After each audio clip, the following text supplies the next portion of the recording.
Paul a dit, tous les membres n'ont pas la même fonction. Romains 12, 4. Il est possible que par son esprit, le Seigneur attribue un don et confère à quelqu'un le ministère particulier de Mérari, de prendre soin des saints, de préserver l'unité de la communion des saints, de les aider dans leur responsabilité, d'entourer de soins le ministère des saints. D'autres peuvent être caractérisés par une charge spécifique en relation avec les principes de l'Assemblée. D'autres peuvent être conduits dans ce service qui est davantage en contact direct avec Dieu lui-même et en gardant à l'esprit l'importante réalité des personnes divines. Le danger est que nous commencions à faire de notre ministère quelque chose d'hermétique.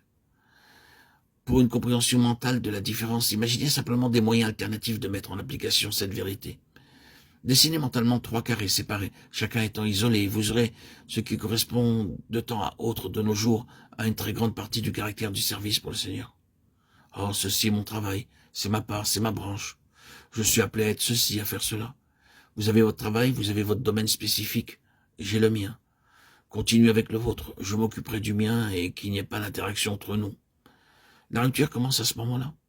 Je suis un évangéliste, non un docteur. Vous vous occupez de votre enseignement et moi de mon évangélisation. N'interférons pas l'un avec l'autre. Ceci est placer la responsabilité dans un compartiment hermétique, et il en résulte toujours des pertes. Pouvez-vous me dire ce que Paul fut? Nous avons une large sélection dans laquelle nous pouvons choisir pasteur, docteur, évangéliste, apôtre, prophète. Chacun d'eux était vrai, mais vous devez tous les nommer pour obtenir la vérité. Et pourquoi?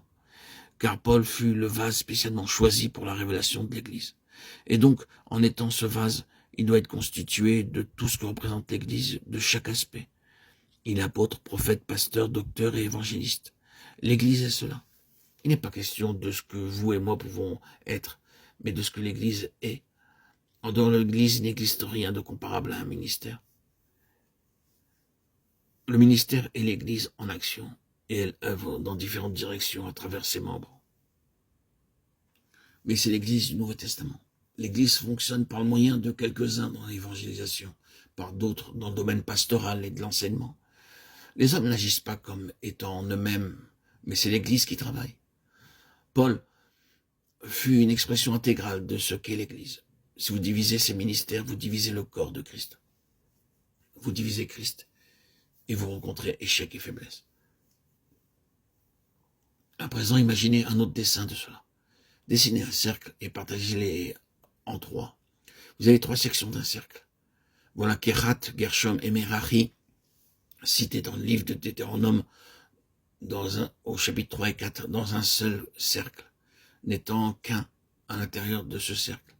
Ils ont leur propre aspect du service. Mais il s'agit d'un seul ministère. La finalité, l'objectif est unique et dans l'Église qui est son corps, chaque chose doit être liée et interdépendante. Et ainsi, elle s'accroît de l'accroissement de Dieu. Ce que le Seigneur nous dit dans cette méditation apporte une charge très solennelle et nous engage dans une très grande responsabilité. Mais assurément nous donnera accès à un très grand privilège et honneur. La présentation des Lévites dans l'Ancien Testament est une illustration de l'Église qui est son corps, merveilleuse quoique voilée. Je ne pense pas que Kehat, Gershom et Merari aient du tout eu connaissance de cela. Ils ont simplement effectué ce qui leur a été demandé sans savoir. L'Éternel a dit à Moïse que cela devait être fait et à son tour celui-ci le leur demanda. Et ils l'exécutèrent. C'est la signification de ce que Paul dit lorsqu'il parle de ce mystère qui a été caché depuis des âges et des générations. Ils ont accompli dans une obéissance aveugle une chose qu'ils ne comprenaient pas. Mais vous et moi avons été conduits dans la signification des choses qu'ils ont réalisées. Nos yeux sont ouverts, le mystère n'est plus et nous sommes appelés à l'intendance de ce mystère. Il s'agit d'un appel béni, mais d'un appel responsable, d'un appel solennel. Oh, qu'aujourd'hui, frères et sœurs en Christ, vous et moi puissions trouver un ajustement à cela. La question est-ce au Seigneur lui-même que nous sommes consacrés ou à quelque chose de personnel? Le cœur des choses se trouve ici, c'est le Seigneur entièrement. Souhaitons que notre obéissance soit aussi absolue que fut celle de ses fils d'Aaron, de ses Lévites, même si elle doit être aveugle, jusqu'à ce que nous en recevions la compréhension, parce que le Seigneur nous appelle à cela. Mais une obéissance aveugle n'est pas nécessaire. Et assurément, après ce message, nous avons la lumière pour obéir. Nous voyons pourquoi et avec quoi cela consiste, et avec quoi cela est en relation. Vous êtes venus à l'Assemblée universelle et l'Église des Pruméniens, dont les noms sont inscrits dans les cieux.